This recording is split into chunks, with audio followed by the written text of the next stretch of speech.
Hello प्यारे बच्चों, कैसे हैं आप सब। उम्मीद है आप सब काफी अच्छे होंगे। तो बच्चों, मैं हूं आपकी मैथ्स की टीचर और आज हम जा रहे हैं आपकी बुक का एक नया चैप्टर स्टार्ट करने, चैप्टर नंबर 5, गुणा यानी मल्टीप्लिकेशन। तो चलिए शुरू करते हैं और समझते हैं सबसे पहले गुणा के गुणधर्म यानी प्रॉपर्टीज ऑफ मल्टीप्लिकेशन। पहली प्रॉपर्टी है आपकी, क्रम बदलने पर भी दो या अधिक संख्याओं का गुणनफल नहीं बदलता। जैसे आप देखिए बच्चों, यहाँ दो संख्या दी है, उनका हमने क्या कर दिया, क्रम बदल दिया, तब भी जो आपको आंसर मिल रहा है, गुणनफल मिल रहा है, वो एक ही है। यहाँ पे भी तीन संख्या दी थी, ठीक है, तीनों को क्या कर दिया हमने, क्रम बदल दिया यहाँ पे, स्टिल जो आपको गुणनफल मिल रहा है वो सेम ही मिल रहा है, ठीक है। अगली प्रॉपर्टी, तीन या अधिक संख्याओं का गुणनफल उनके समूहन का क्रम बदलने पर भी नहीं बदलता। जैसे कि यहाँ एक समूह बना हुआ है, अगली बार में हमने क्या कर दिया, समूह चेंज कर दिया, बट गुणनफल अभी भी एक ही है। यहाँ पे भी देखो 319 और 59 का समूह बना हुआ है, बट अगले में 315 और 19 का समूह बना हुआ है, पर जो आपकी संख्या होनी चाहिए वो एक ही होनी चाहिए। देखिए संख्या तो तीनों वही होनी चाहिए, संख्या नहीं बदलनी चाहिए। तो अभी भी आपका जो गुणनफल है वो क्या है, यही सेम ही आएगा, ठीक है। नेक्स्ट देखिए, नेक्स्ट क्या बोला है, किसी संख्या और एक का गुणनफल वही संख्या होती है। अगर आपको कोई संख्या दी है, ठीक है, और उसकी एक से गुणा करोगे वापस वही संख्या मिलेगी। सेम यहाँ पे भी देखिए, किसी संख्या और शून्य का गुणनफल शून्य होता है। कोई संख्या अगर आपको दी है और उसकी गुणा आप शून्य से करोगे तो ऑलवेज आपको शून्य ही मिलेगा, ठीक है। नेक्स्ट, किन्हीं दो संख्याओं को जब आपस में गुणा किया जाता है तो पहली संख्या को गुण्य और दूसरी संख्या को गुणक तथा प्राप्त उत्तर को गुणनफल कहते हैं। जैसे कि यहाँ पे देखिए, ये जो पहली संख्या है ये आपकी गुण्य, देन गुणक, और ये है गुणनफल, ठीक है। तो इस तरीके से आप कैटेगराइज भी कर सकते हो। नेक्स्ट देखिए, गुणा का वितरण गुण, इसको क्या, ये जो है ये काफी इंपॉर्टेंट है, इसे ध्यान से समझिएगा। निम्नलिखित को देखिए, पहले 12 की गुणा हमने 8 जमा 5 से करी, पर ब्रैकेट क्लोज है, तो इसे किस तरीके से सॉल्व करा है, पहले 12 को 8 से गुणा करा जो कि आपको मिला 96, फिर 12 को 5 से गुणा करा जो कि मिला 60, और बीच में जमा का साइन है 156, फिर 12 को गुणा करा इनके दोनों के योग से तो 13 आया, 12 गुना 13 तो 156। दोनों ही केस में आपको जो आंसर गुणनफल मिल रहा है वो एक ही मिल रहा है ना। अतः आप कह सकते हो कि ये दोनों आपस में क्या हुए, बराबर हुए। नेक्स्ट देखिए, इसे गुणा, इस गुण को जो हमने ये प्रॉपर्टी यूज करी है ये भी एक प्रॉपर्टी है, ठीक है। यहाँ पे हम बिना ब्रैकेट, यहाँ पे क्या कर रहे हैं, हमने ब्रैकेट के अंदर सॉल्व कर दिया, बट यहाँ ब्रैकेट खोल के सॉल्व कर रहे हैं। तो ये प्रॉपर्टी है, इसे कहते हैं गुणा का योग पर वितरण गुण, ठीक है। इसी तरीके से घटाव का भी होता है बच्चों। घटाव का देखिए, निम्नलिखित को देखिए, 32 को हमने 15 माइनस 12 से क्या करा, गुणा करा। तो इसमें हमने कैसे करा, पहले 32 को 15 से गुणा करा, फिर 32 को 12 से गुणा करा और फिर घटाव कर दिया, तो ये आपको फाइनल आंसर मिला। बट यहाँ पे हमने इसे ब्रैकेट में ही माइनस कर दिया, फिर 32 की 3 से गुणा करी तो आपको कितना मिला, 96। तो यहाँ पे भी क्या करा, हमने वही वाला अप्रोच फॉलो किया जो हमने पहले किया था। यहाँ पे ब्रैकेट ओपन करके सॉल्व करा, यहाँ पे हमने ब्रैकेट के अंदर ही सॉल्व कर दिया। तो आप कह सकते हो कि इस गुण को गुणा का घटाव पर वितरण गुण कहते हैं। क्लियर। चलिए आगे बढ़ते हैं। अब यहाँ ध्यान से देखिए, एक्सरसाइज में क्या बोला है, खाली स्थान भरिए। तो यहाँ पे देखिए 6 गुना 25, 25 पहले से है, क्या नहीं है, 6, राइट। क्रम बदलने पे आंसर सेम ही आता है। 735 क्या नहीं है, 427। अगला यहाँ पे देखिए, किसी भी संख्या की शून्य से गुणा करेंगे शून्य ही मिलने वाला है, राइट। और किसी भी संख्या की 1 से गुणा करेंगे तो वही संख्या वापस मिल जाएगी। तो बाकी के बच्चे भी आप सॉल्व कर सकते हैं, ठीक है।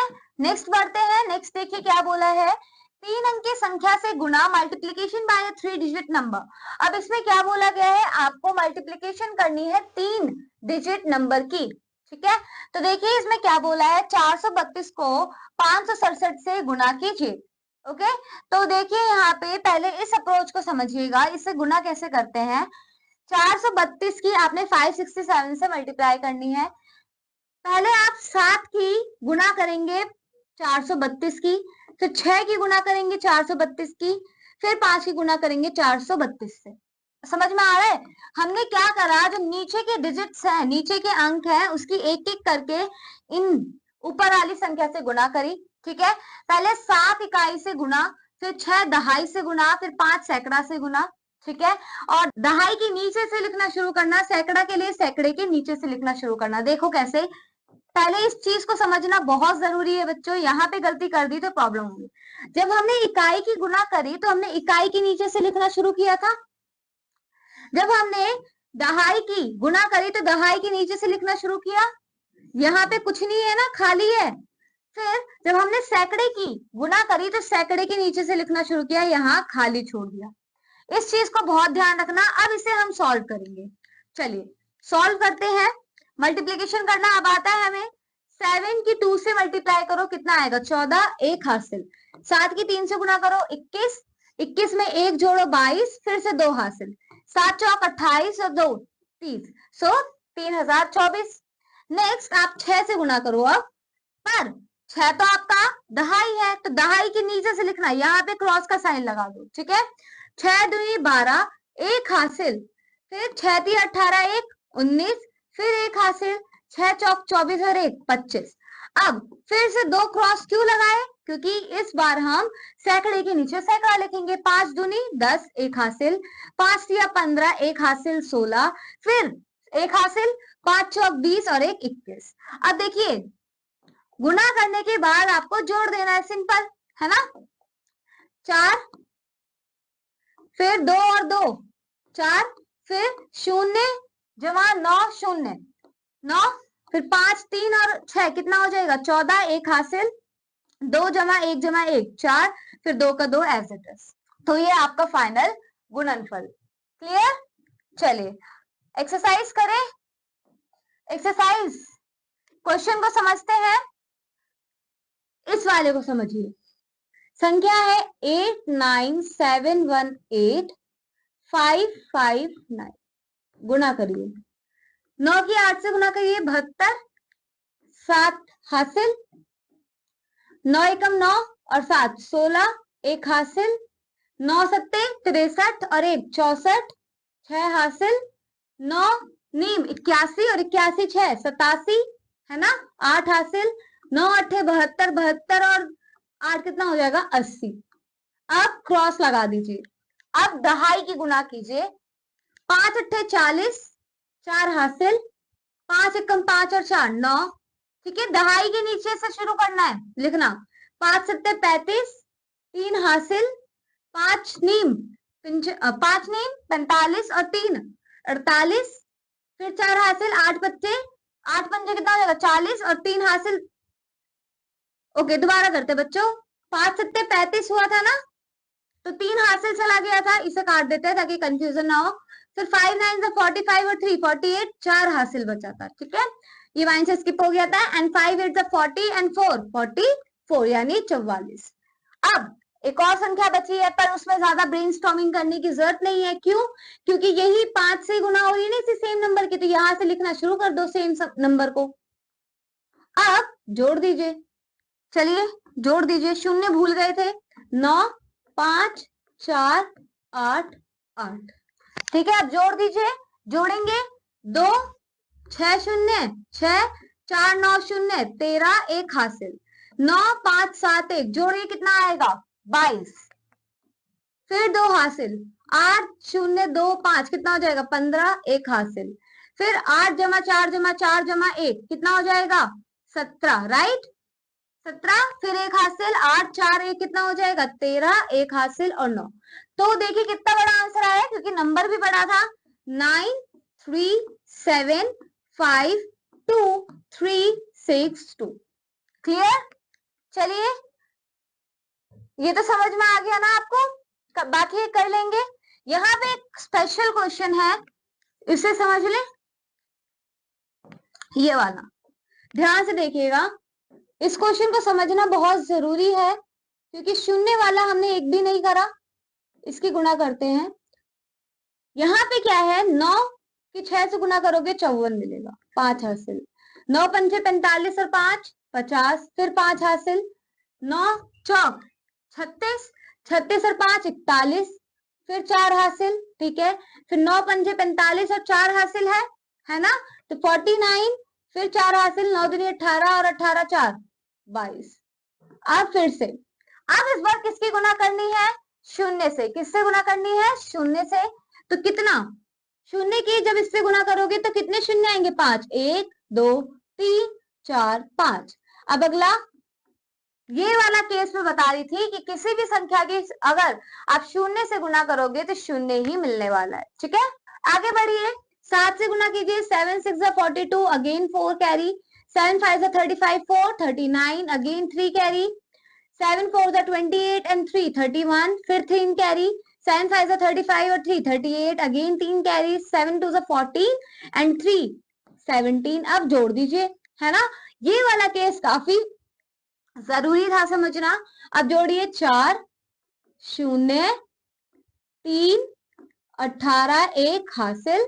2 जमा 1 जमा 0 जमा 1 4, फिर 10 1 हासिल और ये हो जाएगा 18। तो आपका ये फाइनल आंसर है किसके लिए? इसके लिए। क्लियर? तो इसी तरीके से आपको इन क्वेश्चंस को सॉल्व करना है बच्चों। उम्मीद है आप इन्हें भी कर लेंगे। ऐसे ही कॉलम्स में लिखकर आपको इन्हें मल्टीप्लाई करना है। मैं कॉलम में लिख के दिखा दे रही हूँ कैसे लिखना है। 6 3 9 7 मल्टीप्लाई बाय 4 8 9। ठीक है, इसकी गुणा आपको इससे करनी है। अब आप इसकी गुणा कर सकते हो, राइट। इसी तरीके से आपको स्तंभों में लिखकर इनकी गुणा करनी है। Now let's see word problem. गुणा पर आधारित शाब्दिक प्रश्न, वर्ड प्रॉब्लम्स ऑन मल्टीप्लिकेशन। पहला समझे एक उदाहरण 3। एक फैक्ट्री में प्रतिदिन 356 खिलौना कारें बनती हैं। वर्ष 2009 में इसने कितनी कारें बनाई यदि वर्ष में 82 दिन की छुट्टी रही हो? अब देखो बच्चों, यहाँ पे क्या बोला है? 82 दिन की छुट्टी दी है, 356 खिलौना बनते हैं। प्रतिदिन कितने खिलौने बनते हैं? 356। और वर्ष 2019 में इसने कितनी कारें बनाई होंगी? तो देखें, एक दिन में बनने वाली कारों की संख्या 356 है ना। वर्ष 2009 को 4 से पूरा विभाजित नहीं किया जा सकता, अतः यह अधिवर्ष नहीं है। अधिवर्ष मतलब लीप ईयर नहीं है। Leap year in the sense कि 366 दिन नहीं होते, यानी कि 2009 वर्ष में हमारे पास 365 दिन थे। उसके बाद छुट्टी के दिन थे 82, तो घटाकर ये है हमारे काम के दिन, जितने दिन हम ऑफिस आए हैं सपोज। ठीक है, उसके बाद उसने बोला कि एक दिन में बनते हैं हमारे 356 खिलौने, तो 283 दिन में कितने खिलौने बनेंगे उसे गुना कर दीजिए तो आपको पता चल जाएगा। देखो मैंने कहा था आप उससे गुना कर दीजिए। जैसे ही आप गुना करेंगे तो आपको कैलकुलेशन करनी आती है। एंड आप देख सकते हो आप बना रहे हो 1,748 खिलौने पूरे साल में, छुट्टी के दिन हटाकर। ठीक है, नेक्स्ट देखिए एक्सरसाइज में एक क्वेश्चन सॉल्व करते हैं ताकि आपको कॉन्सेप्ट क्लियर हो। एक टेलीविजन का मूल्य 32,250 रुपए है। ऐसे 175 टेलीविजन का मूल्य कितना होगा बताइए। तो देखिए यहाँ पे 32, यहाँ पे समझते हैं 32,250 रुपए एक टेलीविजन का मूल्य है। ठीक है, आप लिखेंगे कैसे? एक टेलीविजन का मूल्य 32,250। सो 175 टेलीविजन का मूल्य कितना होगा? इसको 175 से गुणा कर दीजिए। अब आप इसे मल्टीप्लाई कर सकते हो, जो भी आपका आंसर आएगा वो कुल मूल्य होगा उसका। आपको ये फाइंड आउट करना है। ठीक है, नेक्स्ट देखिए क्वेश्चन। एक जेट प्लेन 1 घंटे में 1250 किलोमीटर चलता है। इसी चाल से 118 घंटे में वह कितना किलोमीटर चलेगा? तो 1 घंटे में चलने की दूरी, एक जेट प्लेन 1 घंटे में कितना चलता है? 1250 किलोमीटर। तो 1 घंटे में तय की गई दूरी 1250 किलोमीटर, और इसी चाल से 118 घंटे में तय की गई दूरी 118 से गुणा कर दीजिए। जो भी आपका आंसर आएगा वो उतनी ही किलोमीटर कवर करेगा। समझ में आया? यानी क्वेश्चन को समझिए और सब में ही अभी आपको मल्टीप्लाई करना है, गुना करना है, और इन क्वेश्चंस को सॉल्व कीजिए बच्चों, ताकि आपकी प्रैक्टिस हो सके और आपको ये कॉन्सेप्ट क्लियर हो सके। ठीक है, तो बच्चों इस चैप्टर में इतना ही। अब मैं मिलूंगी आपको अगली क्लास में एक नए चैप्टर के साथ। Till then keep learning and keep exploring. Bye bye बच्चों।